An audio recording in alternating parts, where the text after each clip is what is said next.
का रे, डोळ्यात पाणी का? फक्त यासाठीच रडतोयस ना की तुला माझ्याकडे अक्कलकोटला येता येत नाहीये?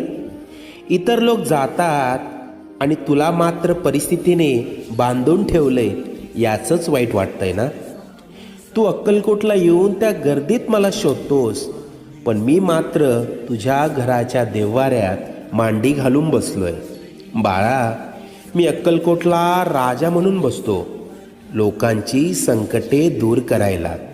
तुझ्या घरात तुझे आईबाप म्हणून वावरतोय, तुझ्या कुटुंबाला सांभाळायला. आजपर्यंत तुझ्याबरोबर जेवढं वाईट व्हायचं होतं ते होऊन गेलंय. आता येथील सुखाचे सोन्यासारखे दिवस. हृदयाजवळील माझ्या भक्तांना पाठवून दर्शन घडव. निश्चिंत राहा, सगळं मनासारखं होईल.